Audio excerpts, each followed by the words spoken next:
Another very impromptu stream here today on GoAgainGaming after seeing Levi take Azalea to the semi-finals of the Realm Games 10k Battle Hardened. So yeah, just going to be playing some Azalea, of course, as always. So welcome to the chat. I can see we've got Grand Engin in the chat. John Randall Daclason, welcome. Cardboard Swords, howdy, welcome. Did you see the Azalea made top 4 at Battle Hardened? Yes, I did, and sod it. We're just going to go live right now, baby, to the face cam. Hello, and welcome back to GoAgainGaming. My name is Az. And yes, we did see the Azalea making the top 4. I only saw the last match that Levi was in.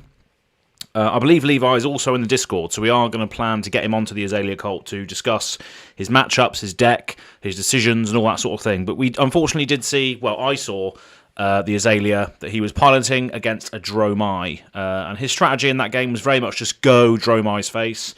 You don't want to be wasting your massive arrow attacks on little dragons. And it is always a hard matchup because as soon as Dromai sort of establishes that board state, Azalea wants to shoot big arrows to the face. She doesn't want to be, concentrating on shooting dragons. She wants to, knock that arrow and shoot it at the opponent's face rather than trying to, assassinate her minions, Dromai's minions, as it were. But yeah, yes, it was a fellow cultist. I'm not sure how active they are in the Discord, but they are in there. So I think they go by the name of I'm a Papaya in the Discord. So yeah, they're going to... I reached out to them already to say if they wanted to appear on the Azalea cult. Have not had a response as of yet. But yeah, I'm sure they're going to be famous for the next few weeks. People wanting to get the lowdown on that. So hopefully the Azalea cult can get the scoop. We will see. But yeah, regardless, we're going to be playing some Azalea today, of course, as you can come to expect on this channel. Yeah, welcome. Thank you very much for tuning in. So first of all, let's go over to Talishar and log in, etc. I've had a bit of a long day today. I've been cycling around to and from my grandmother's house, so I only managed to see the Realm game stream for the last match that Levi was in. What's everyone else been up to today? Wherever you might be out there in the big wide world, where have you been today? What have you done today? Rapid fire plus endless arrow equals dragon soup. Yeah, dragon soup is quite tasty sometimes, so you might want to target the dragon to ultimately stew it and then eat it. I haven't tried it necessarily myself because I don't think dragons exist on planet Earth, but at least I can sort of assimilate the taste of what it might taste like. I think maybe comparable to crocodile or snake, I imagine. But yeah, I think I've only had reptile once. I think dragon does sort of fall into that sort of category, reptile, cold-blooded, albeit they do breathe fire. Anyway, what am I talking about? He's most likely going to be the one to get the first points. Probably the best Azalea player I know. Yeah, fantastic. It's going to be interesting to see what the list was, how he piloted it, and get him on hopefully on the Azalea cult to go through it all. I don't know how my sort of play style compares to his. Obviously, I'm not really a sort of competitive player by any means. I just like to play my own way. Not really running optimized lists. I play quite a fat deck actually with Azalea. But yeah, it's going to be interesting to see what results I can get in San Jose, because I'm going to San Jose Worlds. Obviously, going to be playing in the Calling. Yeah, probably will be playing with the list that I'm playing on these streams as of late, so it's going to be interesting to see what happens. Recently, I've had a few decent results. Before I actually fired up this stream, I did play an Oldhim on Talishar, which I won. Earlier, I think it was yesterday or the day before, we won against Dorinthia, and we won against another Azalea mirror match. So again, with Azalea, I think it is very much just getting in as many reps as you can, playing as many games as you can to understand the lines, understand what you can do, what you can't do. Rhinar has been one of the main problems that I've run into. I've only played it a few times, but he's just high rolled me both times. I think that's to be fair. Classic Illusionist being a problem. Classic Illusionist was a massive issue for Azalea, wasn't it? Prism, Spectra. Spectra was just a horrible mechanic in general. At least, you know, you can, if you want, you can fire off arrows with Go Again at the dragons if you wanted to. But again, with Azalea, you don't really want to be doing that because a lot of value comes in your big, massive attack. And the ability to interact with your opponents as well, potentially, on the arrows. Hopefully in Dynasty, maybe we get like an arrow that then spreads out and does like spread damage. So maybe when you fire the arrow, like explosive arrow or something like that, when you fire it, it blows up and then you can deal X damage, where X is the value to any number of different targets. Like you can distribute the damage among dragons. That could be quite good, something like that in there, to help us clear away the board state. Because, you know, the more Dromai becomes an issue, the more options we're going to need to deal with that eventually. Prism was pretty much auto-lose. Dromai is a bit fairer. Yeah, exactly. Yeah, you can still get on-hit effects through well, no, you wouldn't, because obviously you have to target the hero, but things like Pursuit of Knowledge and Snatch and things that I run in my version of the deck will still hit if you target dragons, which is quite good. But by that stage, if you are targeting dragons, you're probably losing anyway. The moment you start trying to quell the dragon threat in Azalea is when you start losing, I think. Like Levi did in that game on the Realm Games stream. He was just going face all day, every day. So yeah, it's probably the thing to do against Dromai, just pure aggression. Snapdragon Scalers was also in that list. So that goes to show as well that I don't know whether that's the actual boots or whether it's just a sideboard option, so maybe that is always worth putting in if you are just trying to go face. Just get in, I think he actually Snapdragoned an Enlightened Strike, which had buff on it.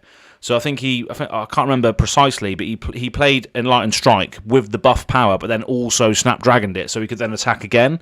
So again, I think that's if you want to go aggressive, Snapdragons is very good. I don't even have Snapdragons in my list personally, so maybe I have to think of putting that in. But yeah. So yeah, we're just going to play some games today, see how it goes. Yeah, so we just go over to Talishar, log in. So I've logged in, lovely old job. But yeah, I'm just very excited to get to Worlds now. Just have a whale of a time over there. It's going to be really good fun. And again, people that know me don't, you know, they know that I'm not really playing aggressively, not playing competitively. But I feel good about the way I'm playing this deck and this Azalea that I've built up, you know, up to this point. So we'll see how it goes at least. But yeah, it probably could be optimized more. And but we'll see. Dreadbore as well has been added to the list recently. It used to be just Death Dealer, but I think Dreadbore is very good against Oldims and stuff like that. So we'll see. Bravo has been an issue. Every time I've played Bravo on Talishar, I just haven't been able to get through. But that's when I didn't use Dreadbore. So maybe that's the way forward to get rid of their high value cards, mess around with their hand composition. But we'll see. Playing Lexi, first of all. Okay. So we will go with... I think we will go with Death Dealer against Lexi. Or do we just go Dreadbore? I just don't know. But anyway, I think we keep the full list here. This is pretty much what we do every time, a 72 card deck. So I think we just keep that. I think we will go with Dreadbore. Nah, we'll go Death Dealer. We'll see what happens. So we'll go first as well. And let's go. So GG, not GG. Good luck, have fun. Good luck, have fun. GoAgainGaming AZ. Right then, so we got two buffs in our hand, so we could pretty much go absolute face. Or we're playing the Attack Action podcast. Okay. Playing the Attack Action podcast, okay. Or at least they're a supporter of the Attack Action podcast. That's cool. Right then, so I guess we'll just first of all do a read the glide path to see what's on top, see if we can dominate it. So take aim. Probably not what we want to see, unfortunately. So we'll bottom that. Then we'll play a take aim from our arsenal, from our hand, sorry. Reload the Remorseless, flip that up with the cross wrap. See what's on top. Hopefully it's something we can dominate just to get some damage through on turn one. It is a sleep dart, so we will use that. We'll keep that on top. Activate Azalea, give this sleep dart dominate, and off we go. Off we go, baby. 11 damage. 11 dominate on the first turn. Yeah, it's pretty good. That's pretty good. It's a pretty good start. Pretty good start, turning off Lexi's hero ability as well, even though it doesn't really matter at the start of the game. She doesn't have a card in their arsenal. But yeah, that's pretty good. 8 damage on the first turn, turning off Lexi's ability. Not bad. Not bad at all. And a fairly defensive hand here with the Fateful Scene and the Take Cover. We can also reload another arrow into the arsenal and fire that off, probably Red and Ledger, which is nice. Pulse of Vault Haven, giving some value on the next attack. Lightning Surge coming in for 8. There's no go again on this though, so we will just pass. And Fateful Scene, Take Cover, block it all. He's giving it a go again. Interesting. So we'll Fateful Scene first of all. See what's on top. See what's on top. Sick'em Shot. Do we care about that? No. I can go to the bottom. Because we will probably just be take covering the Red and the Ledger and then coming in with that afterwards on the next turn. We'll see what happens with the Snapdragon follow-up. But I'm pretty happy to block 8 there and see what comes up now. Coronet Peak. Interesting. Okay. Do I want to pay 1? Or discard a card. I will pay. I might as well pay. I'm not going to be able to do anything about that. But now I can just flip up with the cross wrap. And then go 2 cards deep. Might even set up for a defensive turn. Read the glide path. That can go to the bottom. And then we just activate Azalea blindly, see what we get. Because there's nothing we can really do about that, unfortunately. So we're just going to pass. Still ahead on life. Still have the same amount of cards. But we'll see what happens here. We've got another take cover in our hand, so we can block 4 Rain Razors in our arsenal. Could be an issue though, because we've already flipped it face up, so that's a bit of an issue for us. We're just going to have to play that out of our arsenal next turn. So it's going to be a bit of a telegraphed buff. But depending on what happens here, we might just block everything. To be fair, we'll see. We will see. Command and Conquer. So yeah, I guess that's not too bad. I guess we can just block for. We can't use the take cover, so we could just conserve life. We'll just conserve life here. There's no go again after this, so we'll just conserve life. And then coming in with a Heaven's Claws after this, so 5. Whenever it deals, okay, yeah. So Electrify is still on the stack. Okay, so we will just conserve life in this instance.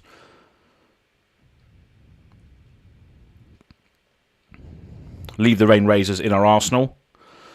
And then we'll just activate Azalea again blindly to see what we get. Because we might be able to get like an Endless Arrow or like a Snatch or something which can put some pressure back on. And if it's a defensive card, it's even better. Sick'em Shot, we can actually just fire this off using the Tunic resource. We might as well just fire 4 at them. 4 Dominate as well. We'll take it. They're taking it, going down to 28. Bit of a poor hand here defensively, but we've got 10 block in hand with a sink below, so we could actually sink a card and then potentially get a better defensive option. They got another Electrify going on here as well, so it could be quite dangerous. Winter's Bite, discard a card unless I pay 1. Oh, they undid it. Okay. So what's going on here? 5 go again. So we will block with a Razor Reflex and then pass and then sink below the Ravenous Rabble, I think. Because it only blocks for 2, so hopefully we can draw into a 3 block at least and just maintain our life total. Yeah, we drew into a 3 block, so that's better at least.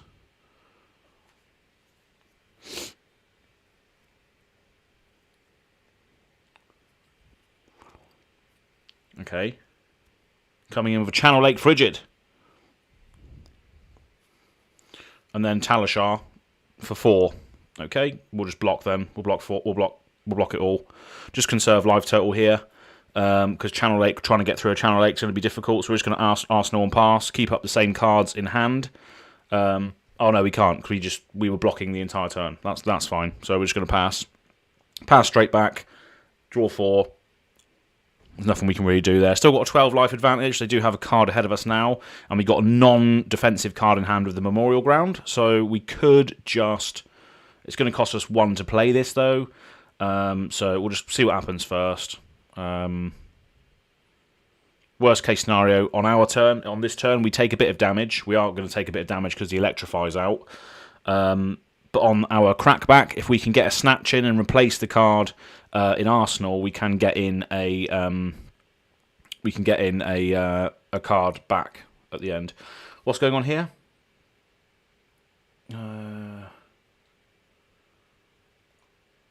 Coming in for 7 with Go Again. Okay, if it hits, it does 3 damage to me. So we're just going to block. We'll block 7, and then see what happens. Again, at this moment in time, we're just trying to conserve our life total. Their boots are broken, so are mine. So why not? The snatch will cost us 1 actually because of the Channel Lake Frigid. So I guess it's not going to. Well, that's an extra turn they're taking there because of the Frostbite. So that's fine. We can just Arsenal a card now. We can't play anything, so we're just going to pass. Oh wait, Channel Lake is gone. But we still got the Frostbites. Okay, that's fine. We'll end turn. We will put the Memorial Ground in our arsenal because it doesn't block for anything. And we got another one in hand. Brilliant. Fantastic. Lovely old job. So we'll just play this out of our hand. We'll just put something back on top. We'll put the Red and the Ledger on top. Then they got that to worry about now, potentially.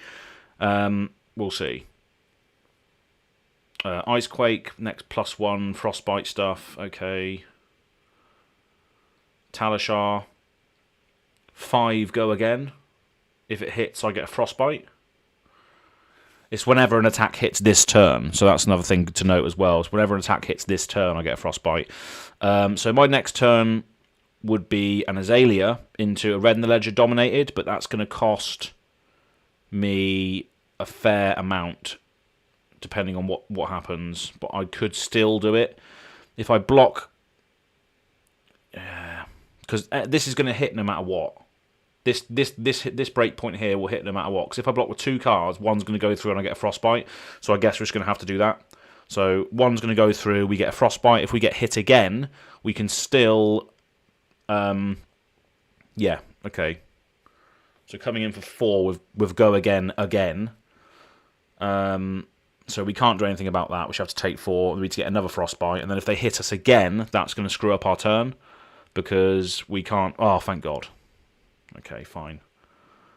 So activate Azalea. Pitch this.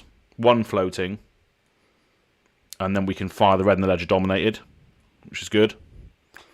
So keeping that blue in hand there was crucial to allow us to do that. We did have a Tunic trigger as well, though, to be fair.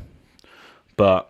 I'm not sure if we would have been able to get there without... Yeah, because we would have had to activate the Tunic anyway. So we'll see what happens here. They've taken it. They can only play 1 action next turn. Okay, Lexi with a bloody Talishar though. That's interesting. Maybe they're just having a laugh with me. Maybe they thought, oh yeah, GoAgainGaming. They like to have a laugh. We'll just play against them. Tunic. Talishar. Okay. So we just block this, don't we? I think we just block this. Fully block and then CNC next turn. Raise a reflex. Okay. Take 2.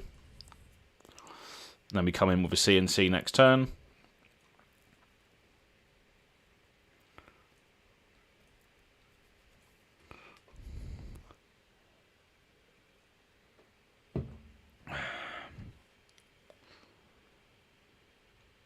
No D-React can be played against this, so it's demanding 2 cards out of their hand. There we go. Lovely old job.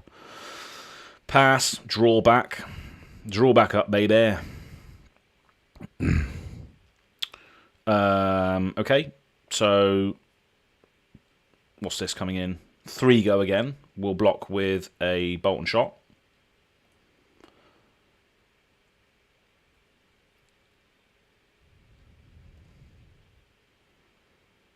Coronet Peak.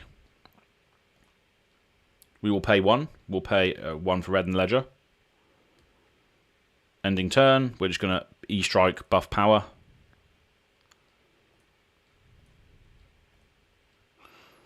E-strike, buff power, baby. 7 damage.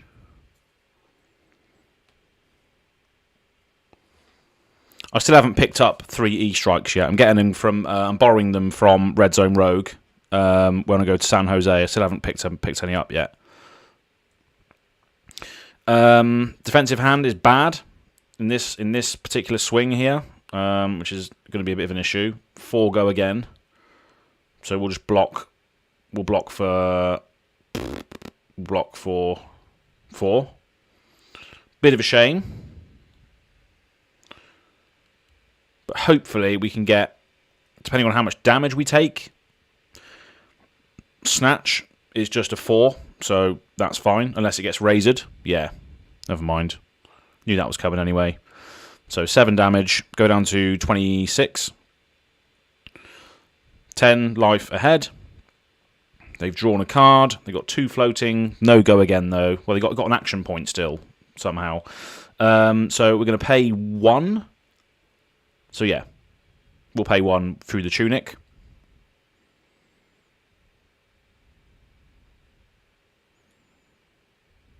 Yeah. We'll pay 1. Pay.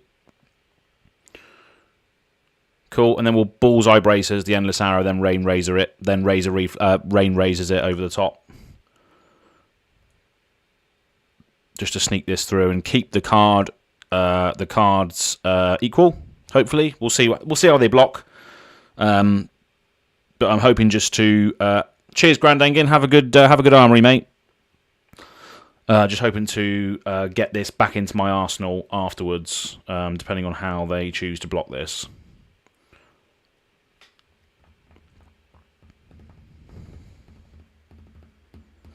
I need to bite the bullet and get 3 CNCs now. I managed to get 3 E-strikes a while back. Yeah, it's one of those things that you need to really get. E-strike is just so good, and then I can arsenal this luckily, so that's good. And draw up. Massive defensive hand here. 2 Command and Conquers in my hand here as well, which is pretty ridiculous. Let's be honest. This is going to come in for 4 go again. We're just going to pass. Fateful Scene. Lovely old job.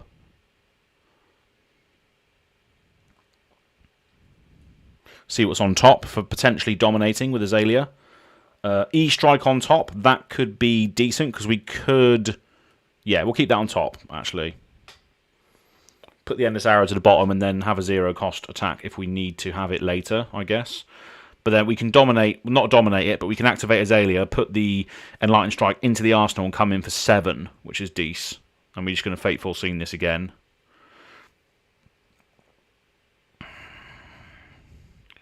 Leave that on top, of course. And that's it. So we activate Azalea. Put the Command and Conquer into our arsenal, and then we fire this off, and then we can arsenal a Command and Conquer, which is just absolute value, let's be honest. Great thing about Azalea is that she can still put things from the top of her deck into her arsenal, whether they're arrows or not, mate. So, buff power, 7 damage. This puts them down to 50% life. This cuts their life in half if they don't block it. So pretty good. The Orc Knight is saying, care if we play another after this.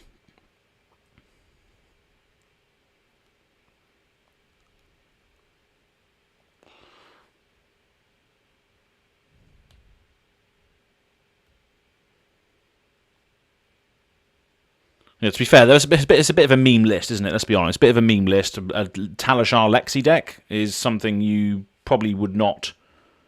You would probably not normally play. I don't know honestly. You know what this is potentially doing, but what am I to know? So we're just going to block for 3. Pass.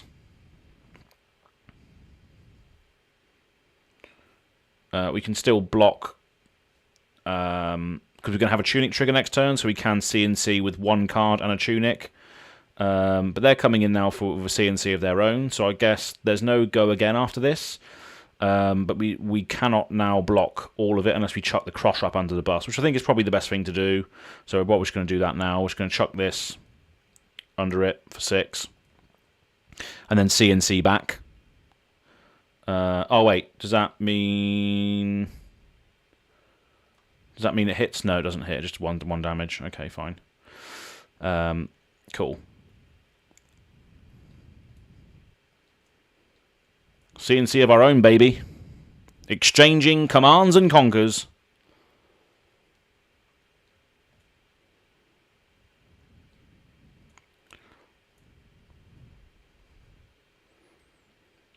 Coronet Peak. Do I want to pay 1? Oh, they undid it. Okay. Snatch for 4. Okay. I guess they could probably have the card. Yeah, fine. Razor Reflex. Shock Charmers. Okay. Pass. We're on 19. End turn. Right, so we can just knock the Death Whistle now, I think. So we go and get a Red in the Ledger or Remorseless. Yeah, I think Remorseless because they're going wide. So we get Remorseless on top. We're going to reload the Battering Bolt. Play the Read the Glide Path. Give it +3. And then we will just leave that on top, of course. Activate Azalea. Give this Dominate.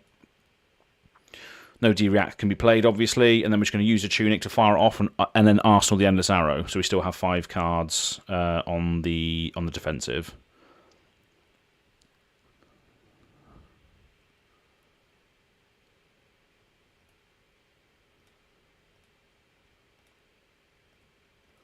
So I would like to concede. Can we rematch? Yeah, no probs. They're probably gonna...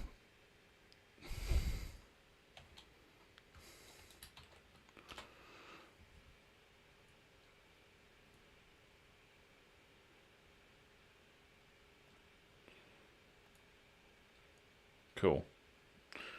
Rematch then, I guess.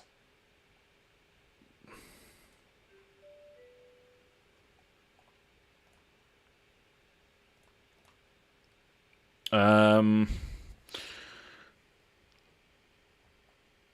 we're going to rematch. I think it's probably just exactly the same. Death Dealer.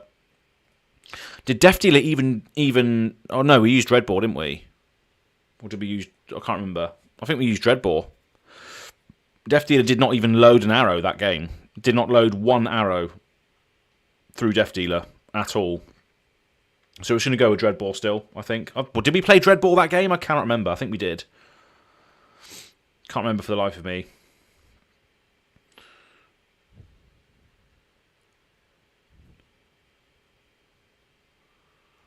Four. Okay. There's going to be a Razor Reflex over the top of this, I expect. So we're just going to have to block fully. So we're going to block 3, 3, 2. Then we can protect ourselves against the Razor Reflex.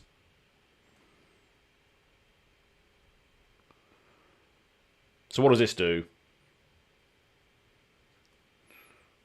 Once per turn action, cards and activate abilities cost additional 1. Okay, interesting. Right then, so we will play a Take Aim. Reload the Bolt and Shot into the arsenal. Fire this off. I should have probably opted with the cross wrap, but never mind. 5 go again. And then we can snatch after this, potentially. Blocking for 5. Okay. And then we will snatch ourselves for 4. They're letting this hit. We'll add the Remorseless to Arsenal, I think. Or... we may need to block 3, so we're going to add the Read the Glide Path instead. Yeah, look at that. Drawing a Memorial Ground. So great. They're still playing Lexi with Talishar, but they've now got Heart of Ice instead. So that's an interesting development. So cards and activate abilities cost 1 extra this turn. Okay. So they're coming in with a 5 with no go again. So what do we want to do? So we block for... We're not going to have a... We're just going to have to take cover, leak 1 damage, I think. Yeah. Cool. Take 1, leak 1. Leak 1 damage.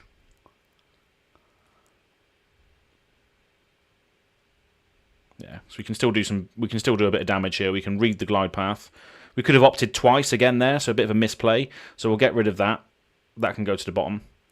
Then we will activate Dreadbore, pitching the Pursuit of Knowledge and putting this Remorse into hand and then firing it off for 9, which is quite nice. And then every action they play next turn will cost them a life, which is good against go wide decks, which is obviously what they're looking to do. Yep, so taking all of that. That's a lovely old job. And then we do have... so we have a Lexi, get a Frostbite, okay. Heart of Ice will cost... So something now will cost 2 on our turn. Yeah, so we've got a Frostbite and a thingy. So that makes sense. What was going on here? Pulse of Volthaven for 9 go again. Okay, the Fateful Scene will cost 2, so we have to pitch the Razor Reflex. So we're going to have to, if we block for 2, and then we block for, if it hits, they can do extra damage. So do we care about that? We're just going to probably Snatch on our next turn. We do have a Frostbite, so I guess we do want to play the Fateful Scene to get rid of it. So we're just going to pass. Play the Fateful Scene, pitch the Razor Reflex. That's costing 2. So we are blocking 6 of this now, and then we can Snatch. That can stay on top because it blocks for 3. So yeah, we're just going to come back with a Snatch on our turn. Hopefully they don't interact any more with us with that. Talishar for 4. Yep, nothing we can do. So we go down to 32, and then we just Snatch back. So Snatch back, hopefully get the card draw, put it into the arsenal, and then have a 5-card hand, still maintaining a life advantage. Live again, Andrew. Yes, absolutely. Yeah. Got a lot of downtime recently, so I'm just like, yeah, why not? I'll just pop on stream and play, you know, the Talishar games that I play. You know, why not? End turn, draw 4. Okay. So Electrify. So again, we probably do have to just try and block all of this out. 2 floating as well. So I think this is just a life conservative play because we've got Rain Razors in hand. So I think we just need to try and... We might have to chuck Perch Grapplers under the bus here for whatever they choose to do. We do have 3, 3, and 3. So we have 11 block in hand. So that's probably going to be the best thing to do. Because we just want to maintain that life advantage. Proliferate the rust counter on Talishar. Yeah, that'd be good, wouldn't it? Attracts super friends, but in just spreading rust around. So this is probably going to be a Razor Reflex because he's got 1 card in hand, 2 cards in hand, and he's coming in for 4 with Go Again. 4 with Go Again. I think we will just block for...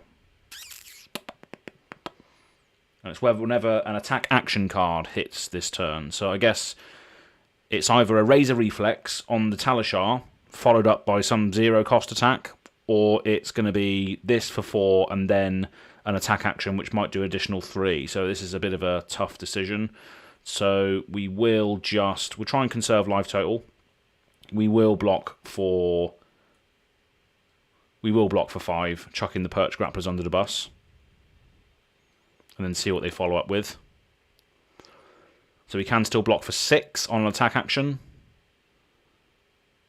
No, they're not doing anything else. Okay, fine. Cool. So we will then, in that case, we will...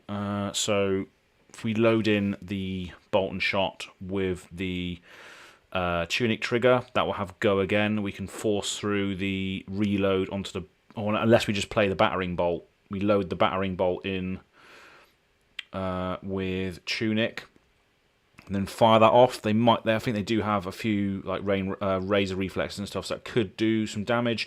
But I think the best thing to do is just tunic the bolt and shot in for a 5 and then go in for a 7 over the top. And then reload this at the end of the turn. So we're just going to do that. So use this, the tunic, to activate Dreadbore. Put the bolt and shot into the arsenal. Then we'll fire this off for 5. Well, it will be 7 because of the rain razors, which we're going to use. So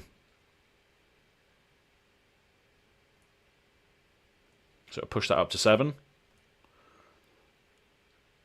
So that hits. No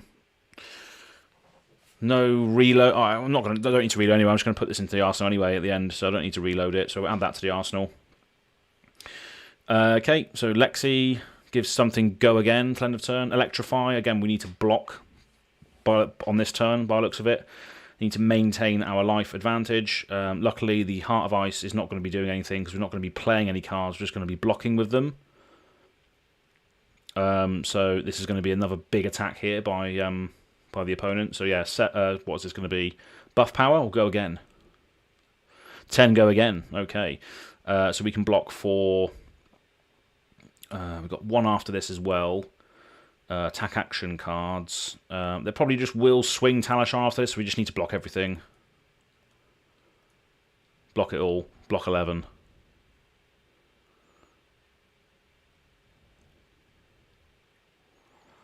And on our next turn, we'll probably just activate Azalea to either probably get a 0 cost something or a defense reaction.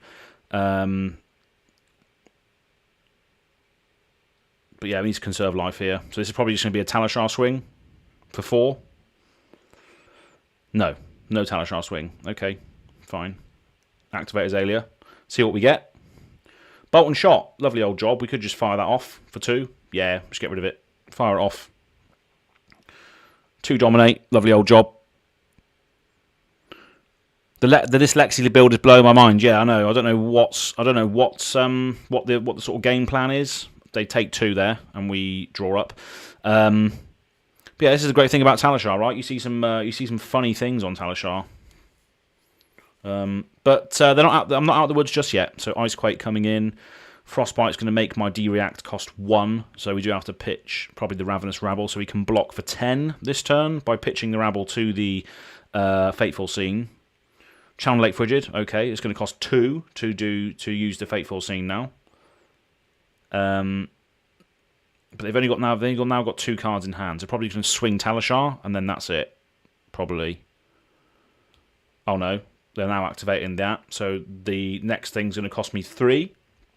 And they're swinging Talishar for 5. So we can block everything. So if we block with a... Oh, no, we can't. So we can't use the Fateful Seeing. That's dead card. So if we block with this and this, we block 5.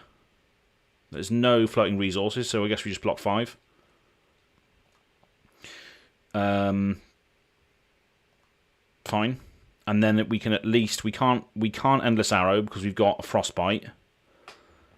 So I guess we're just going to be passing.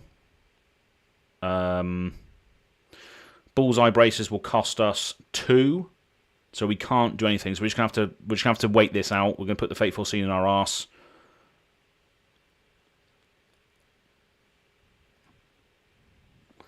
Why did you go blind? Was the battering bolt already face up? It was, but I could not play it. I didn't have enough resources, so I just blinded Azalea to see if I could maybe set up a defensive play or fire off an arrow that cost nothing, Andrew. So that's the reason for doing that. Coming in for 4 with Go Again. My stuff costs 1 extra, will cost 2 extra because of the Heart of Ice. So I guess I just block for 3 and then leak 1.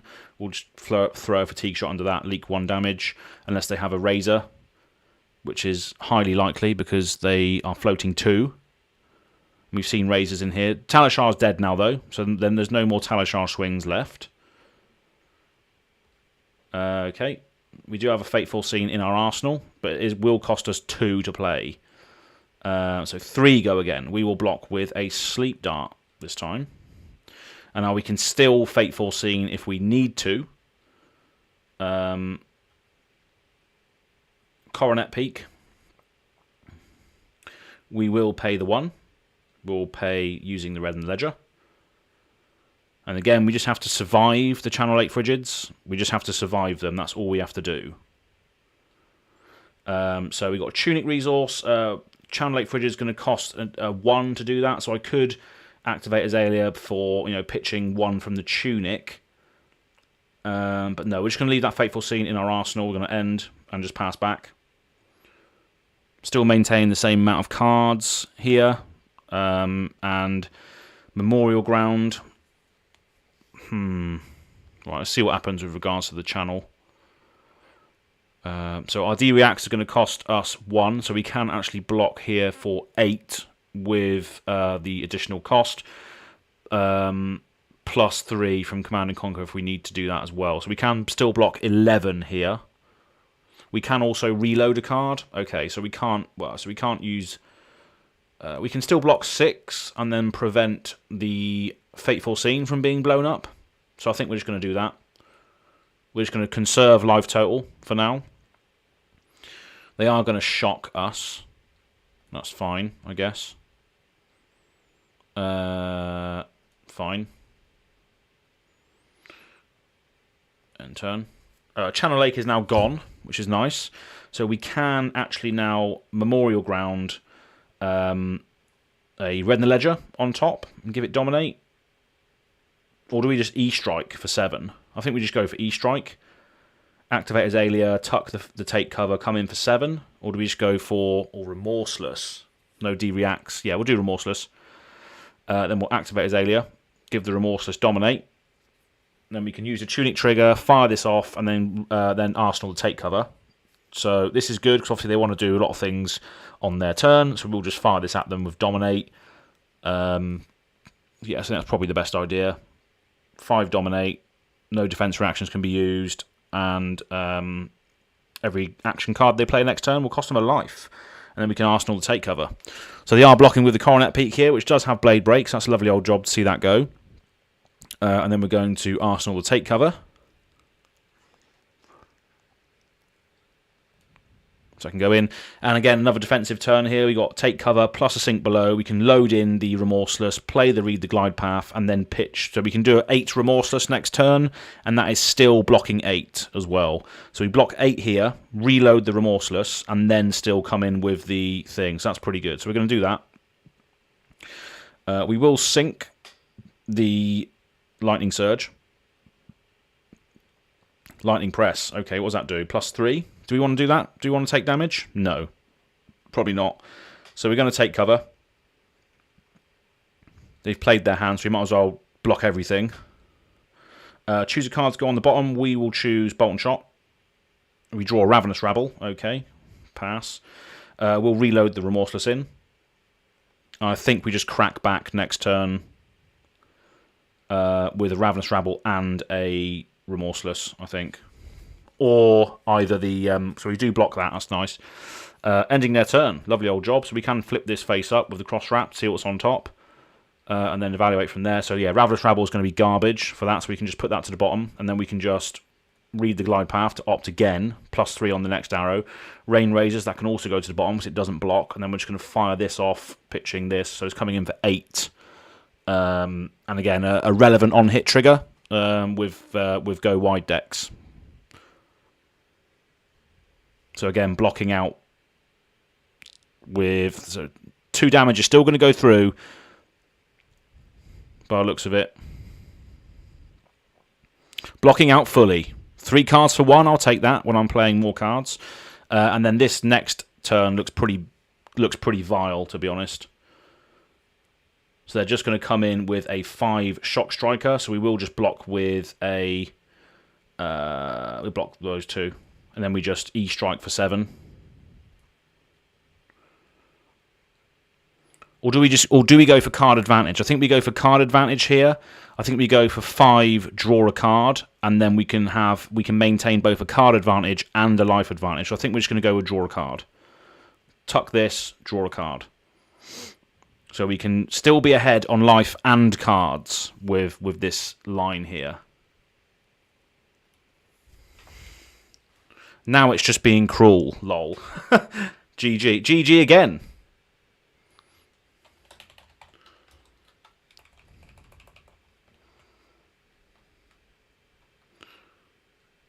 Oh, okay, fair play.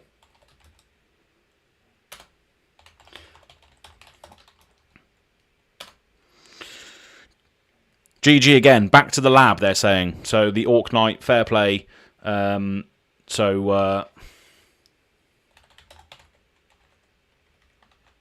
get my rematch at Worlds. 100%, mate. 100%. 100%. I'll see you there, mate. Lovely old job. Cool. So, a nice little interaction there on Talishar. They're repping the Attack Action Podcast sleeves. So, the Orc Knight. I think I know them on Twitter, actually. I think they are on Twitter. The Orc Knight. I believe they are on Twitter. So, cool. That was pretty good. So, opponent disconnected. I'm not sure. Obviously, they were just testing out some random stuff there. Obviously they said back to the lab, so they're testing some stuff, obviously. Thank you very much for joining us in that particular matchup. There was 2 wins there against Lexi, but it was some sort of weird Talishar Lexi build. That was interesting to see. 2 wins there against that. Cool.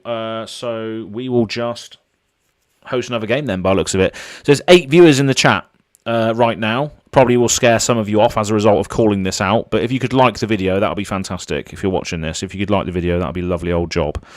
Interesting build that was. Talishar Lexi, I think I've heard about it being used before, but I've never actually played against it. Did well against it, obviously. We're just gonna look for another game.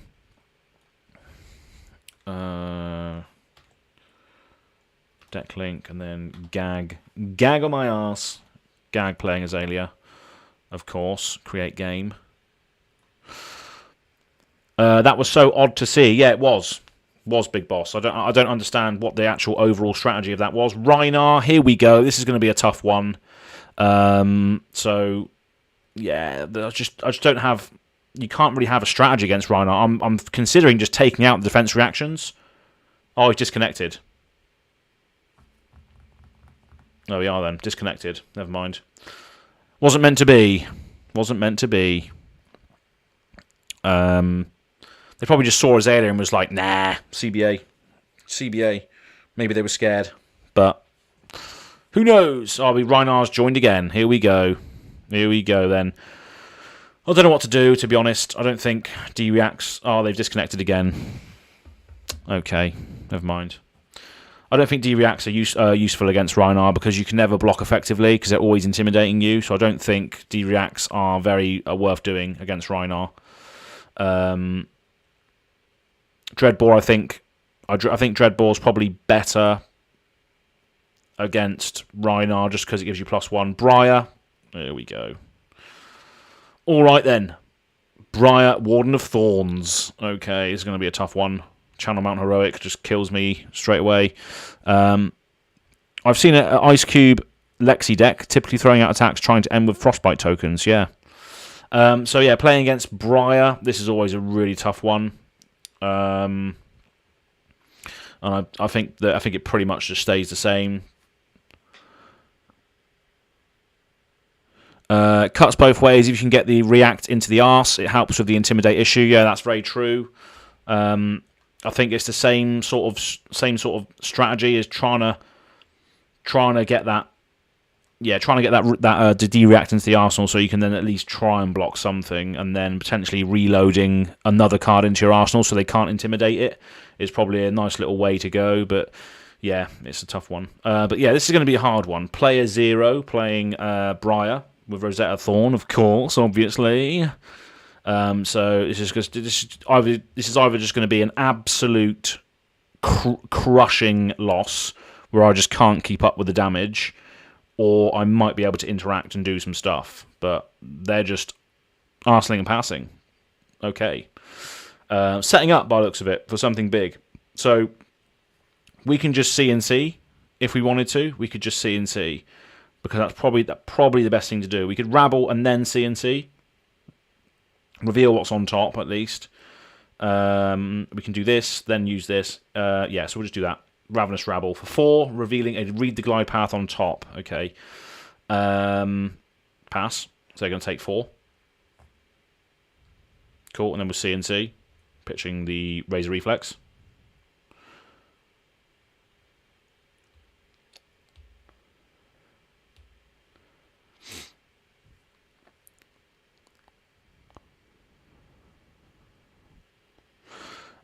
Patrick, I tried twice join your game as Rhinar after turning off the stream. One of the Azalea cult members here. Oh, lovely. Thanks for joining, Patrick. Haven't seen you in the chat before either. Capolo, welcome to the chat as well. Yeah, Patrick, I haven't seen you in the in the actual chat for live streams before, so welcome, my friend, and thank you very much for being an Azalea cult representative. I was actually fearing for my life when you joined the Talishar stream as Rhinar, because I knew that's a hard matchup for me, because I do actually need to defend fairly well and calculate my blocks, whereas Rhinar just doesn't allow you to do that. But yeah, I'm just literally just clicking pass on this Briar because I know that's just going to come in for stupid amounts of damage. There's not really much I can do about it. Force of Nature. Whenever an attack action card... Was it fused? I can't remember. You may fuse. Autumn's Touch is revealed. Yeah, I think it was fused. If its power is greater than its base, draw a card. If it's fused, your next attack is +1. Okay, fine. I don't want to play any instance. How do I pass? It's not letting me pass. Does anyone know if they have worked on the interface of Talishar for playing on iPad? Not at the moment, unfortunately. So yeah, I think as Capolo is saying, Lost in Space is a I think is working on the interface, as you're saying there, Capolo. Yeah, definitely. Cheers, Capolo. Can't be bothered dragging my laptop around with me. iPad is way easier. Yeah, very much so. Why is this not allowing me to pass? It's just frozen for some reason. I'm probably going to be streaming some games later myself today. Nice. Congrats on your news, Joey. Yeah, exactly. Yeah, 100%. He's had some fantastic news. Welcome, the third member of the Decks and Drafts family. Do I want to take the arcane damage? We'll pitch for that. We'll pitch the Memorial Ground, I think. Yeah. Coming in for 5 with Go Again. So this is going to be a Rosetta after this, isn't it? I expect. Rain Razor's doing nothing on our hand right now, which is a bit of a shame, really.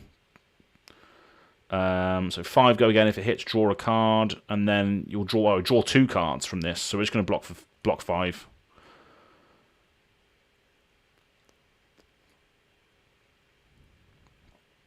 Scar for a Scar coming in for 4. If it hits, draw a card as well. No. If its power is greater than its base, draw a card. So no, he wouldn't draw a card from that, would he? But he will Rosetta me now as well. What? Is its power greater than its base, is it? No. No, okay, no, it's the thingy. Right, we will pitch the Rain Razors to prevent 2 damage. And then we take 2, so we go down to 34. Alright. I can go to the bottom. Opt. Take game on top, bottom that. Then we'll just activate Azalea blindly, sink below in the arsenal, defensive turn. That'll do for now.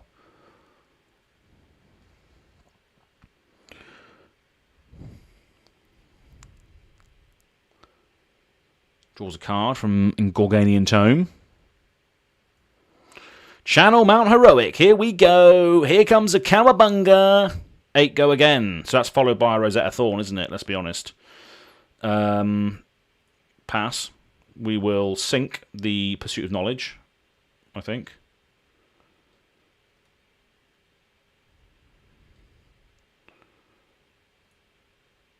So we're going to block 8. Reload the Fatigue Shot. We'll sink the Pursuit of Knowledge, drawing a 3 block. Not bad. Blocking 8 of that, luckily. And then I think our follow-up turn is okay. Is okay, I guess. So we can opt 1 first of all, see what's on top. Hopefully a Disruption card. No, Battering Bolt. We can play that, though.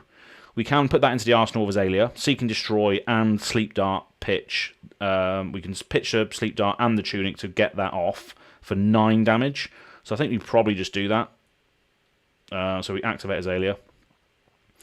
Put the Battering Bolt into the arsenal. Play Seek and Destroy, which is quite nice. Activate the tunic, play the battering bolt, pitching this for 9 dominate. And if it hits, they have to discard cards that are non-attack. Or, no, sorry, non-action cards, which is probably not going to be very many, but still 9 dominate is quite cool.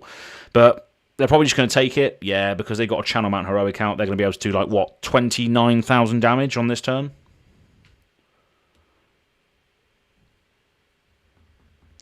Az, are you ready for America? I have a playmat of your name on it. Yes, I am ready for America. I cannot wait. It's going to be absolutely awesome. But I do have to be careful with how much stuff I bring back with me, because I'm only bringing a small backpack. So yeah, if I can fit it in, it should be. I'll be happy to take that playmat, Capolo. A pound of flesh. Hey, let's fucking go, Az. How are you, brother? Yeah, I'm good, thanks, mate. All good. Very, very good. Just cannot wait for Worlds now. Really, really can't wait. It's going to be really good fun. I'm playing in the Calling with something similar to this list. I'm playing on Talishar quite a lot. I've got 6 side event vouchers so far. So I'm going to be doing some of that stuff. I'm also going to be doing a vlog there, as well as me and Red Zone Rogue have actually been invited to do like a little box opening, Arcane Rising box opening for another channel, which we're going to do. It's going to be quite interesting. And yeah, just having a whale of a time. So if you can get down to Worlds, whoever's watching this now in the future, if you can get there, I would highly recommend going, because it's going to be absolutely awesome. Right, what am I doing here? Just taking 7 damage. I don't even realise what was going on there. I thought I had something in my arsenal. I was getting, maybe not. I don't know what was going on there. I was distracted. Worst case, we can have Pascal carry it back for you. Exactly, yeah. And then we could have Pascal carry it back, and then we could sort of get him to mail it back to us in the UK. That would be a good idea. I'm going to play with Dash at the Calling. Big surprise. Absolutely not, Capolo. You are the man, the myth, the legend for Dash, aren't you? Let's be honest. Coming in for 9 with Command and Conquer. It doesn't have Go Again though, thankfully. So I think we just block with these things here. Yeah, block with Knock, block with Bolt, block with Ravenous Rabble. Nah, we take 3. We'll take 3. So we can crack back with Ravenous and Endless Arrow if we use the Bullseye. So I guess that's pretty much all we can do with that. So yeah, we'll Ravenous first of all. Revealing a take aim on top for Go Again. Lovely old job. All this world's talk. I'm not jealous. You're jealous. Yeah. Sorry, big boss. I'll make sure I document all of it for obviously the people that watch this channel. But it's going to be good fun. A lot of people will go in. It's going to be awesome. I might even try and do like a live stream from my phone, like walking around. But I think it's just going to be more vlog stuff, which I'll edit probably while I'm there. We'll see. I'm also going to be appearing on the Funder podcast as well, because the whole Funder team are going to Worlds with their whole setup. So I'm going to be appearing on there as well. So that should be fun. Doing a podcast with Fluke and Tall Timmy. That's going to be good fun. And probably appearing on other people's videos as well if they are doing the same thing. But I imagine a lot of people will be capturing this event for people that can't make it, because it's going to be a fucking historic event, that's for sure. So they're going to take this, are they? 5 damage? Yeah, add it back to Arsenal then. So 10 life advantage. Channel Mount Heroic is gone. Do they have another one? If they do, that probably will get them over the line. But we'll see. Briar just hits so hard, doesn't she? Let's be honest. I haven't had any interaction with their ability to cowabunga either. Haven't had Red in the Ledgers or Remorses come up in this game so far. So I haven't been able to interact with that pure aggro right now. But we'll see what happens. They are fusing something here. I don't know what's going on. They're playing an Amulet of Earth, followed by an Entwined Lightning. Do I want to prevent arcane damage for 1? Coming in for 7 with Go Again. And they'll be able to Rosetta after this for 2 and 2. So, got an Endless Arrow in my arse. So if I block for 7, I can do that with... or do I just crack back even harder? No, we're just going to crack back harder. We got a life advantage. Let's just fucking use it. This is Blitz now. This is Blitz now, baby. We're taking the damage. Rosetta for 2 and 2. Here we go. Lovely old original weapon. Rosetta for 2 and 2. Rosetta for 2 and 2. Right then, so we're not going to do this. We're not going to prevent that damage, no. But we will block with the Perchies. They can go down the drain. So it's a 14-14. Trample, lifelink, regenerate. Cannot be a target of spells or abilities your opponents control. So I'm chatting garbage, sorry. Right then, so this is going to be pretty good. So we can Enlighten Strike, tucking a Bolt and Shot. Then we can take aim. So we can come in for quite a lot of damage here. So let's do E-Strike, tuck the Bolt and Shot, go again. 5 go again. And then we can go with a 7 damage. And still have an Arsenal card. Whether they block this or not, we're still going to have an Arsenal card, which is a lovely old job. 2 and 2, yeah. 2 and 2, baby. Best weapon in the game. 1 swings for 4. Always on board. Split damage. Very fair weapon. Very fair weapon. Cool. Blocking with loads of equipment here. Still going to take 1? No, they've undid their blocks. They're blocking for 2, 3, 7. Blocking it all. Cool. I'm going to reload this. Cool. Okay.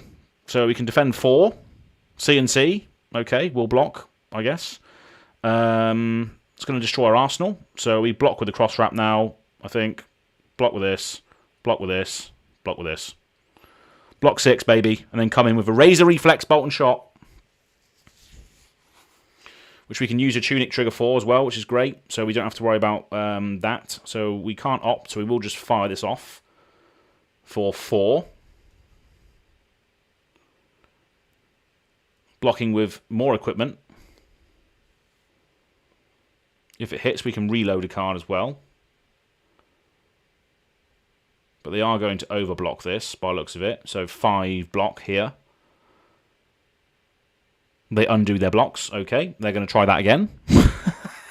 They're going to try that again. They've cancelled their blocks. 3, 6. Okay, Tunic. Give myself a resource. Razor Reflex that bad boy.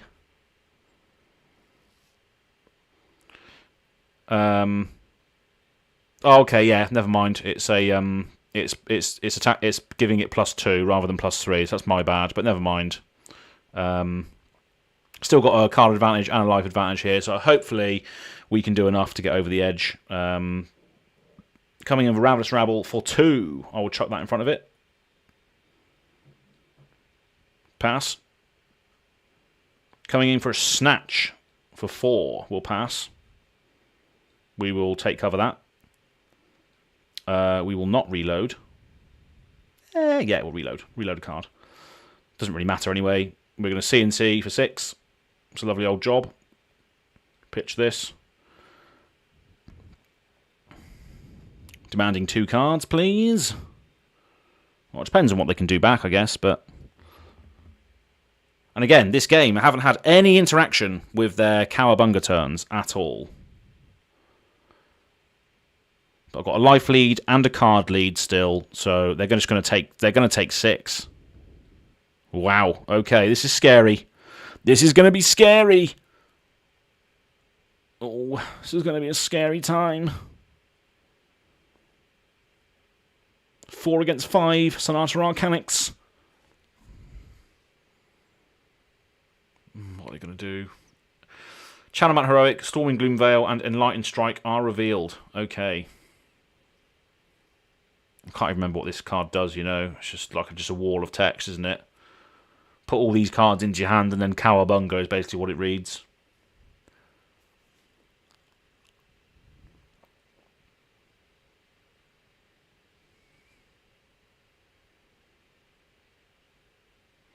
Don't have the cross wrap anymore, which is a bit of a shame. But I think we needed to chuck it under the bus at the moment that we did, just to block it out, block out the full CNC without our arse getting destroyed. So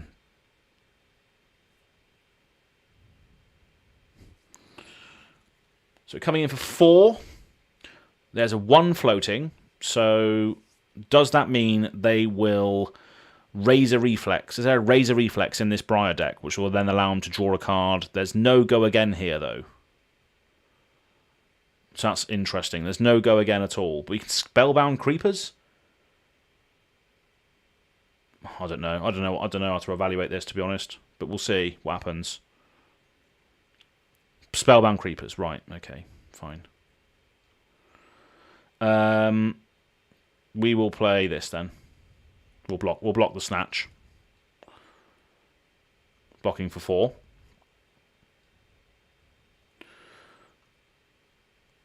E-strike for 7. 5 go again. So it's going to be what, 2 and 2 after this. So if we block for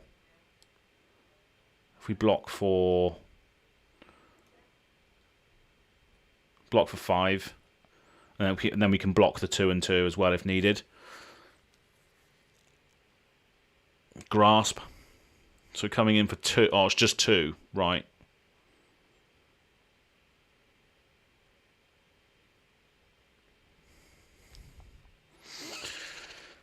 Do we just take it? Because we can just load in the thing here and then fire 3, which is lethal, so they do have to block. So I think we just take this, to be honest. Go to 7. So activate Dreadball, pitch this, put this in, and then fire it off. That's all we can really do, to be honest. We could activate Azalea for the chance of getting a dominate, but it's probably not worth it at this stage. So we'll just fire at them for 3. It's still lethal, so they still have to block. I guess they can do that with their equipment, can't they? And still maintain 4 cards. So this is they're probably going to win. I think they're probably going to win this.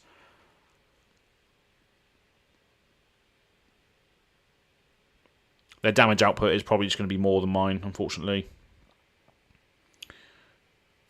Even with 4 cards, to the 2 and 2 is just, we can't block arcane damage now, which is a bit of a shame, right? We can't block any arcane damage. So they're going to go to 1 life. We got a load of physical defense, but no arcane barrier here now.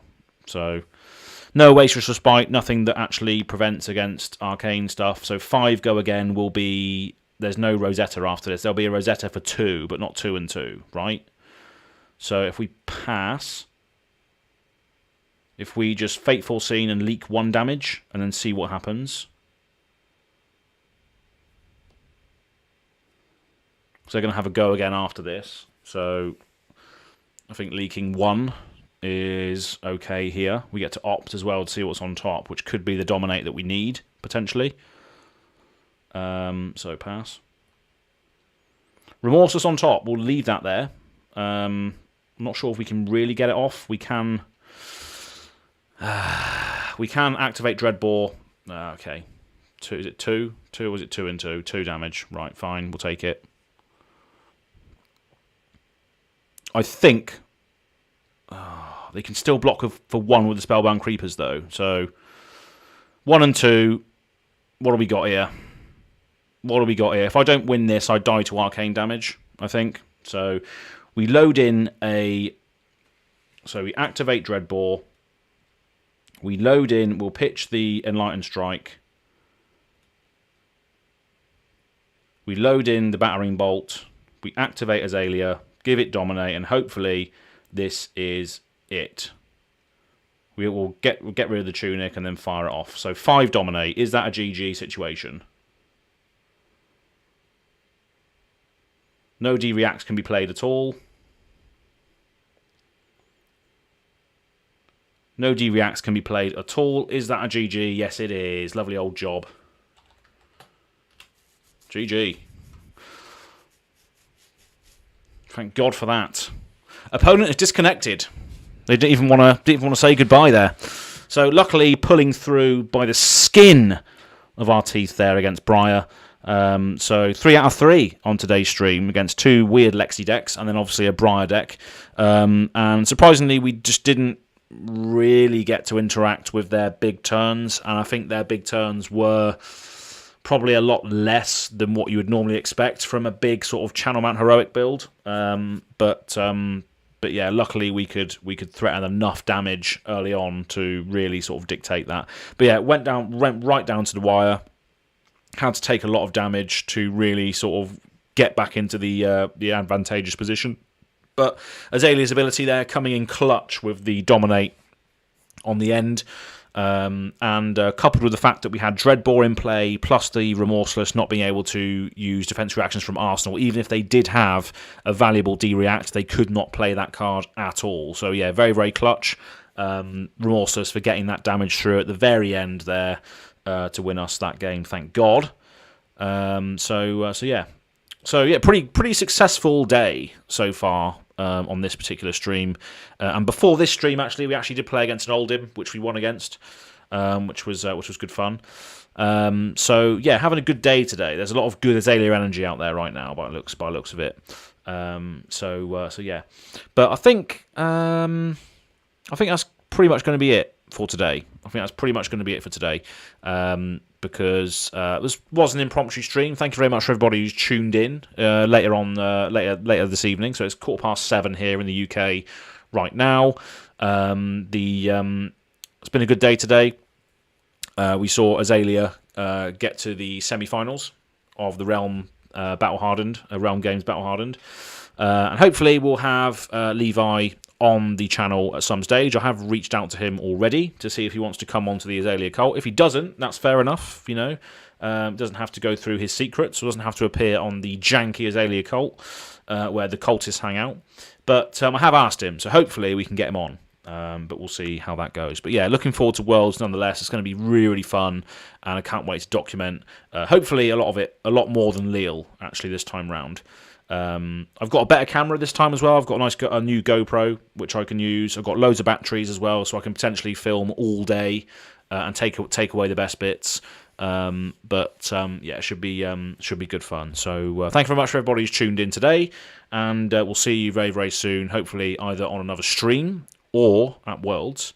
I'm not going to be streaming on. I'm not going to be streaming on Thursday. Well, Patrick in the chat, if you're available, do you want to play a game now? We'll do one more. Patrick. If you want to play, we'll play. Are you in the Discord? I'll send you a private link.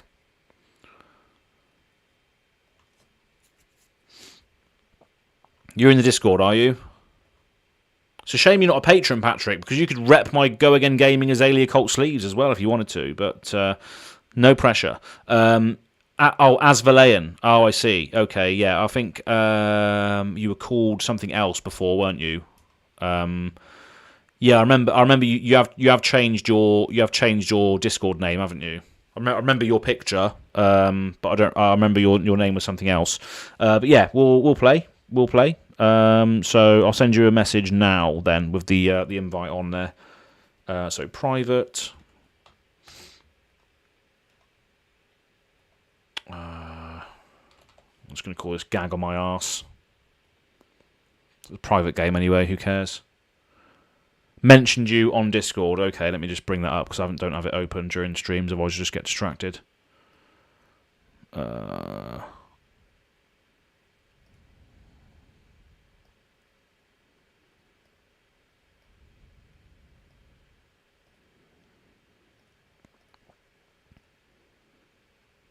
Oh, as well, we've had an update. We've had an update from Levi, the guy who took Azalea to the semi-finals. They have responded saying, I've already got some other things lined up and don't want to do too many videos. I'll let you know if something changes. So he has declined our offer to come onto the Azalea cult, which is fair enough. But it looks like they're going to have something lined up themselves. So we'll see how that goes with regards to that. Didn't quite make it. Didn't quite get the Living Legends points that Azalea wanted, but it is a tough ride. So thank you very much for responding, Levi, wherever you might be out there in the big wide world. Look forward to seeing what you're going to be doing. But yeah, thanks anyway. Thanks for getting back to us. Yeah, Patrick has mentioned us in the Discord, so we will do that. So let me just go on to this now then.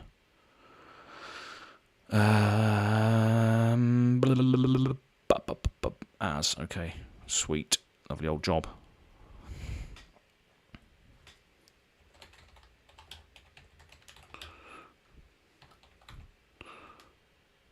Challenge accepted.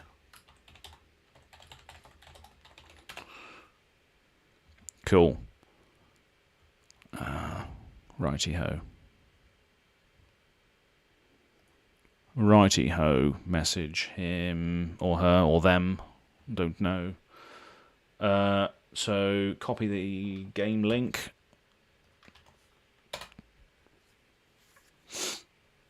Cool. There we go. Invite has been sent.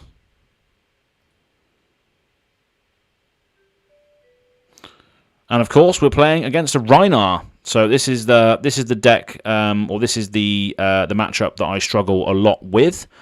Patrick's turning off the stream now. Lovely old job. Well done. Thanks for being a good sport. So yeah, we're going to be playing against Rhinar. I think we just go with Dreadbore again. I mean, to be honest, this deck at the moment is not even loading arrows with the bow.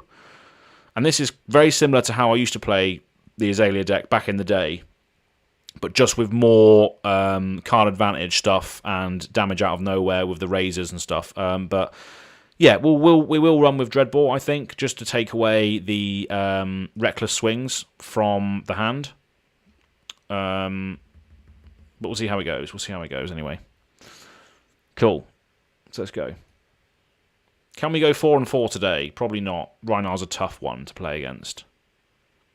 Intimidation is just a very great way of getting around defences, it seems. Crazy Brew. Right. Cool. Crazy Brew. Here we go.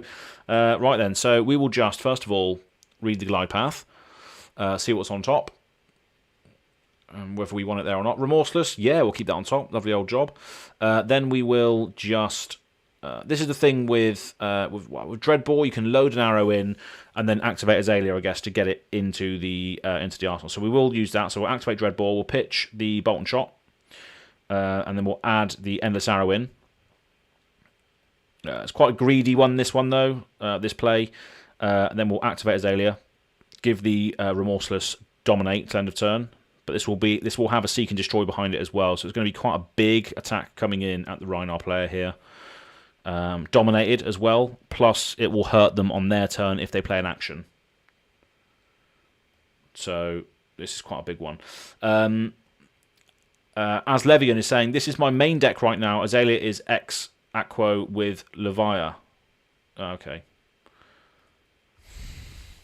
So yeah, big attack coming in here for the Rhinar player to deal with.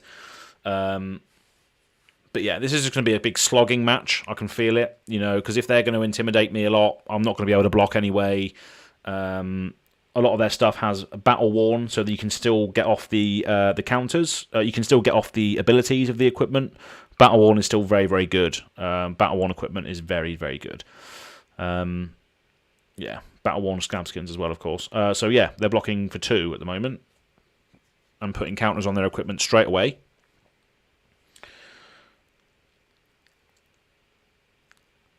But yes, it's a big first turn. I think I had a big first turn against Briar as well in the last game. It was like a 11 attack. I think it was remorseless as well.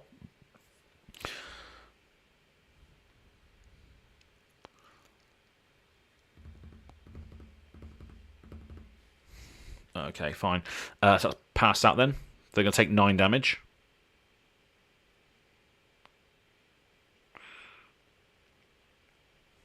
I have a lot to risk. I have to risk a lot right now. No, that's fair enough. I think that's what Rhinar's about, isn't it? You have to take those risks. They're cracking a Crazy Brew. Rolled a 4 and they gained 2 health. Ah, that's a shame. So the Crazy Brew just acting as a bit of a health potion there. There is a go again on it, so they still got 1 action point left. That didn't cost them a life, but whatever they do now, unless they swing their claws, will cost them a life. So the rolling scabbies got 2 action points, so hopefully going to drain 2 life from them by what they're doing now, unless they just attack us with the claws. We will see. We will see. I like the way that the claws look around Rhinar, though. It looks like he's actually wielding them. Looks quite cool, doesn't it? Skull Crushers. Okay. Oh, he's activating all of his stuff. Holy moly. That is a big hand, baby. 6 cards. So he's he's played a Tome of Find Owl as well. That's interesting. in Briar, because I guess, yeah, if you've got Scabbies, you roll 2 action points, you can use Tome of Findal and then go again afterwards. That's a good job. It's like a Mage Master Boots almost in Brute for Tome of Findals. This is looking quite scary. They've got 6 cards in hand. They've gained a lot of their life back as a result of the remorseless hit and subsequent draining of life.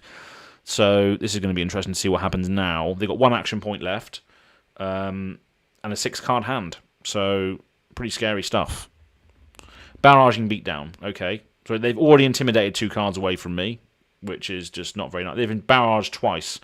So maybe they can come back with a huge barraging beatdown of a turn here. But yeah, nothing I can do about that. That's the thing, isn't it?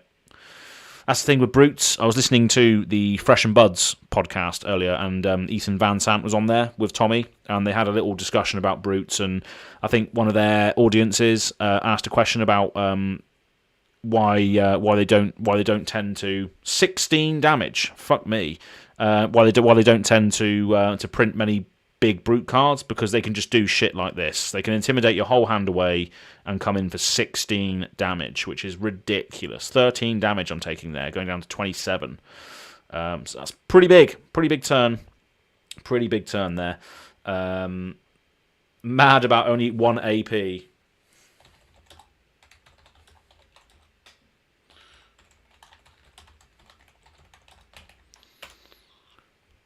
That's pretty good regardless. That is a pretty good turn, to be fair. So what we're going to do, we're just going to... Should we just threaten? I think we just go in with Dreadbore, Sleep Dart. So to turn off the Intimidate, we just go with that, I reckon. So yeah, activate Dreadbore, pitch the Pursuit of Knowledge, load this in, fire it off. So 6 damage. If it hits, they can't intimidate me from Rhinar's ability. So I guess it's okay. It's okay. But I think I'm thinking of mainly the having more cards than them situation. It's a shame that this Command and Conquer is not a defense reaction, because if we get a defense reaction in our arsenal, we can actually defend using the reaction from our arsenal to deal with Intimidate triggers, as Andrew said earlier in the chat. Yeah, we'll see how they deal with this. It's only 6 damage, but still. Turning off Rhinar could be relevant. Could be relevant. Can't use any D-reacts, obviously, because of the Dreadbore effect.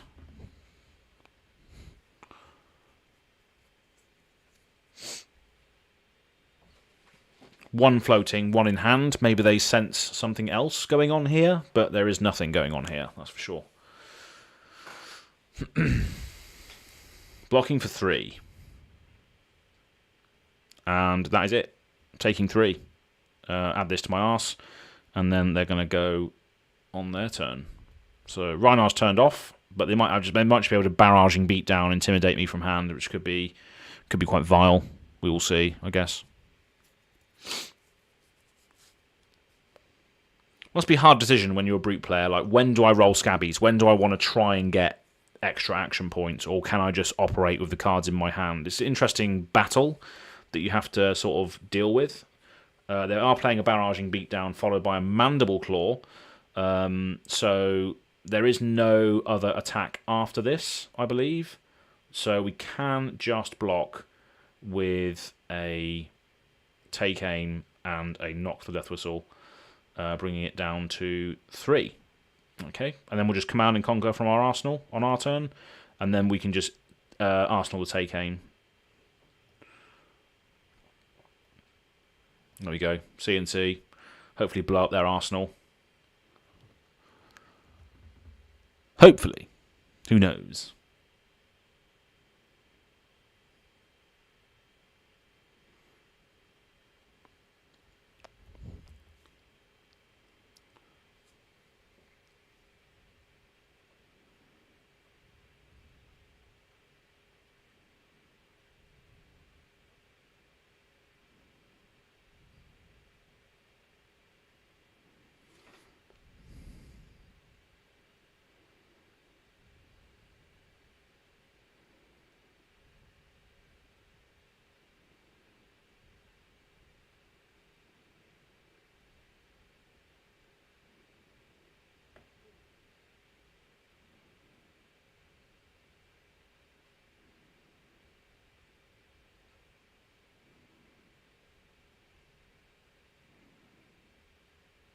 the Realm Games have just messaged me saying, do you want us to ask him if he wants to come onto the Azalea cult? I'm like, nah, I've already asked him. He said no. He was like, nah, CBA. But fair enough. If he wants to do it, he wants to do his own content, then fair play. There's people asking out there for it. Azalea wants to be good, obviously. So yeah, we've destroyed their arsenal, so we're going to pass. And Arsenal this. Cool. Got a D-React in our hand, which is probably going to be intimidated away. What's this? What does this do? 6. There's no go again on this. So we'll block with a bolt and shot, and then just sink below the other bit of it. And we will sink the sleep dart. Getting a memorial ground. Okay, I think we might just play that to get ourselves something back. We'll get back the sleep dart. We'll get back remorseless. Put that on top, so we can dominate that next turn. Make sure there's no D-React nonsense coming in. Okay, pass. End turn. Okay. Okay.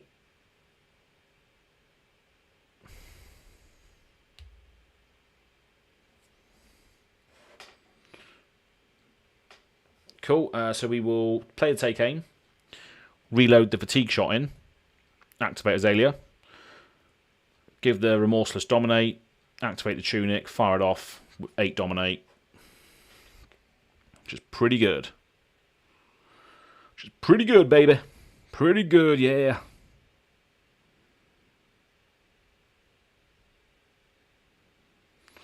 Blocking with Arcanite Skullcap.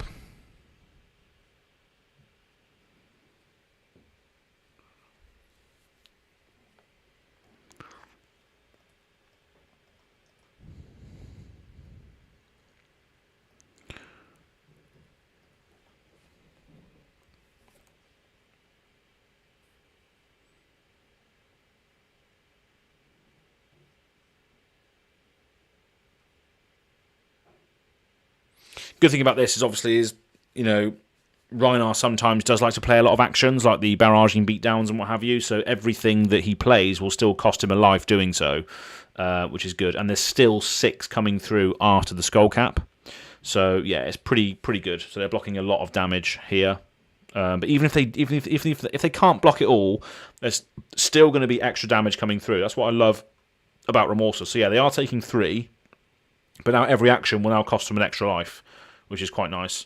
So yeah, the Blood Rush Bellows costs them an extra life, but they have discarded... What have they done? They've lost some life here. How? They discarded I don't know what's going on here. Oh, Massacre. Intimidate me. Okay, I don't know what's going on here. Honestly. Beast Within. Right, okay, that's what happened. Beast Within damages him, doesn't it? Yeah, okay. Fine. So Mandible Claw coming in for 5, is it? Is it 5? 5 go again? Yeah. So we're going to get the Bolt and Shot next turn. So I guess we just try and block this. So we block for 3 and block for 2. So blocking 5.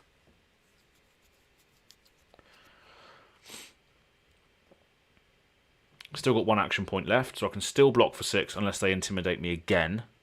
So coming in again for 5, so we'll block for 6. And this could be quite a big attack. Now I got 3 cards, so they could potentially do like a swing big. There we go. Yeah, I knew it was coming. I knew it was a big attack coming. So it's going to hit me for 10. So I go down to 17. 17. And I threaten 4 back if I load this in with the Bullseye Bracers. So I guess that we can't block anyway, so we're just going to take it. We'll go down to 17. Nothing we can really do about that, unfortunately. So yeah, pretty big turn from them there. All we can really do is load in the Bolt and Shot and then swing it for 4. That's pretty much all we can do. So we will do that. We might as well do that for 4.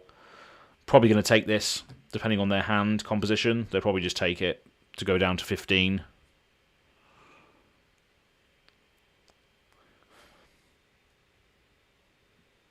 We will see, I guess.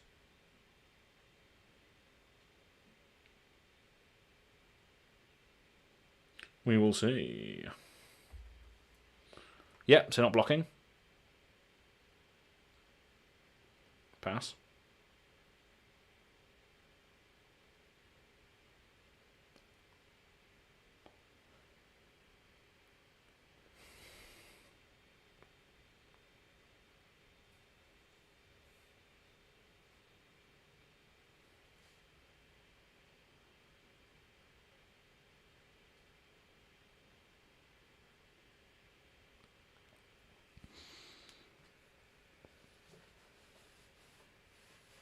So they're rolling a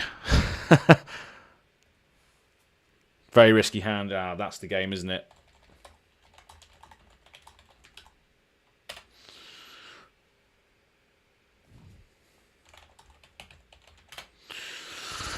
So yeah, he rolled 3 and got 1 action point. He's saying it's very risky, and that's just how it's like. You just have to YOLO, and that's probably the right attitude to have when you're playing Brute. Just literally just YOLO the whole time, and just go in for it. Roll your life away. Gamble. Live life on the edge. Chaos incarnate. My clothing brand.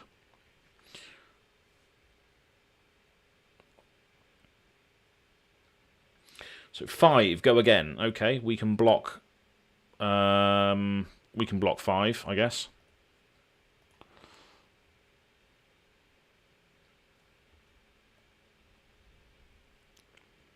But yeah, Rhinar, very, very hard to deal with. Still haven't really beaten one. I beat Cody Williams' Rhinar before, but yeah, this is tough. Playing against Rhinar is very difficult because there's nothing we can really do. There's 2 Blood Rush Bellows in the bin now. What's going to come after this? We've got 1 floating, another card there, potentially another Swing Big.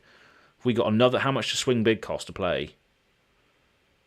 We could even have couldn't have a Wrecker Romp. Swing Big costs fucking 2 to play. So we could have a Swing Big after this as well. So we're just going to take 5, go down to 12, and then see what comes in afterwards, I guess. But yeah. The fact that they can play a Swing Big after this is just absolutely vile. And that's going to come in for 10 as well because of the fact it's got Blood Rush Bellows behind it. So the fact I can still survive this transaction is mental. But yeah, Brute can just rip you apart from nowhere, and rightly so. That's the flavour of the flavour of the character.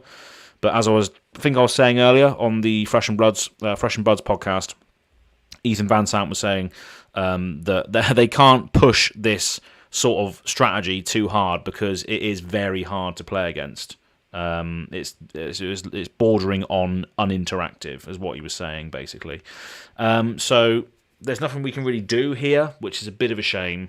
We could activate Dreadbore and put something in, and then activate Azalea blindly, but there's nothing we can really do. We're probably better off just trying to maintain the 5 against 5, but still, that's going to be hard. So we're just going to pass. Unfortunately, we're going to add the Seek and Destroy to Arsenal. We do have a take cover here, but the likelihood is he's just going to intimidate it away. Unfortunately, we've got 2 block on board of equipment, 12 against 15 life. It's going to be a hard one to get out of, I think. Intimidate is just very good against people that want to block sort of and calculate what's going on. So Sand Sketch Plan, he has intimidated me as a result of that. If a discarded card has 6 or more, he gains 2 action points as well. So yeah, this is going to be, I think this is probably going to be game. Yeah, Blood Rush Bellows, that is a GG situation, I think. Yeah, there's nothing we can do. He's intimidated another card from hand here. So our block is currently 6. He's saying, oh, I can't believe. What's going on now then? This is the Brute Life situation, or?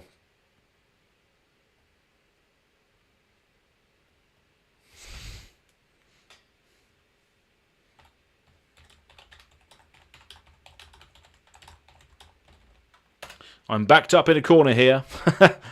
Yeah, so Rolling Thunder coming in for give the next Brute attack +6.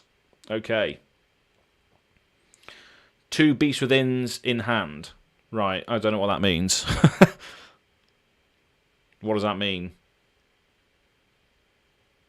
Does that mean I'm dead?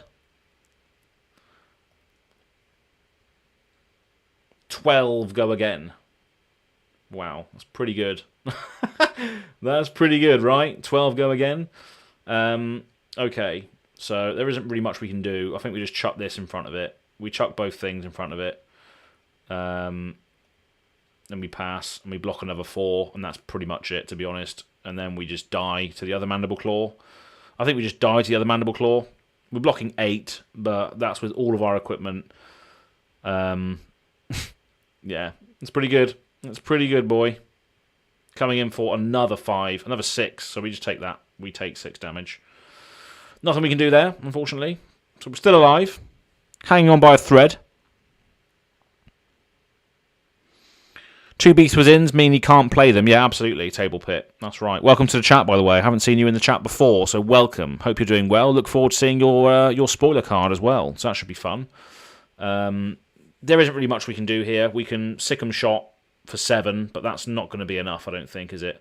So we can play this. We can't sick 'em shot because it costs 1, actually. So we can just snatch. That's it, really.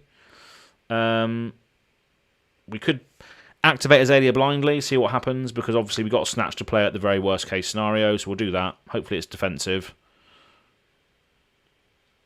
Battering Bolt. Okay, we could come in for 6 with the Battering Bolt. But we're not going to maintain card advantage. But does that really matter? Because this isn't defensive anyway. I guess we try and just get some damage through. We'll play this. Sod it. We'll play it. We'll attack for 6. Why not? Why not?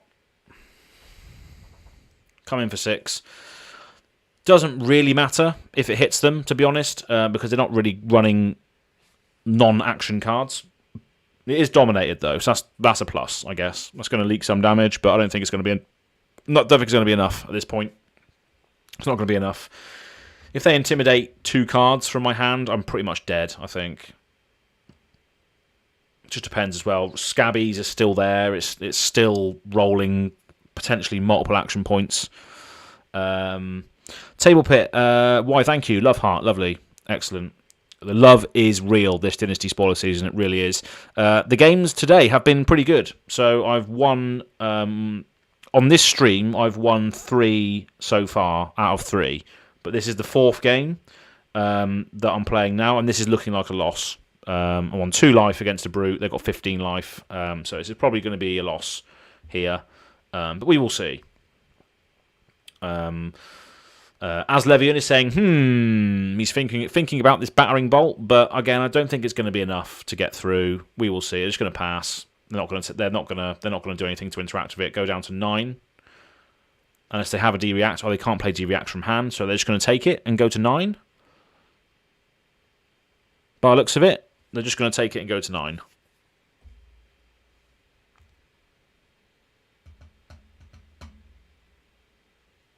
Art of War. Okay, so they're giving their stuff extra defense. Attack action cards you control get +1 and +1. You may defend with attack action cards from Arsenal. It doesn't matter. Okay, right. What are they doing here then? Just blocking for 6 with 2 cards. Banish a card and draw 2. Right. Okay. Massacre was banished. Don't know what that does. Okay, fine. So they took it, and now they've got obviously 1 action point, 9 life. What's going to happen? Are we just going to die? Are we just going to die here? Rolling Thunder. Next attack gets +2, and coming in for 8. Right. Okay. We can still block that. We can still block it, and then can we survive and do anything else? I don't think we can. We have to block with the 3s. No, we'll keep the Enlightened Strike, I think. So 3, 3, and 2. Fine. We Arsenal the Enlightened Strike, and then hopefully survive another turn. But I don't think that's going to happen. I honestly don't think that's going to happen, to be honest. Pass. Unfortunately, Arsenal this and pass. Got a lot of high-value cards in our hand, but we're just going to have to block with these. Luckily, they all block for 3, but again, if we're intimidated at least twice, we'll probably die. probably just die. They might have an Art of War to see if they can find a reckless swing. Yeah, that's true. Pulping coming in. What does this do? If it's not defended by equipment, it gets go again by less than 2 non-equipment cards. So 6 dominate. I just die, don't I? So yeah, I think I just die. So I take 3 and die. Yeah, that's it. That's game. Pass. I die. GG. There we go. I die. I take 3. Nice. But yeah, hardest matchup, in my opinion, is Rhinar, because you just cannot really defend at all, and you need to be able to defend. With Azalea, I think you need to be able to defend.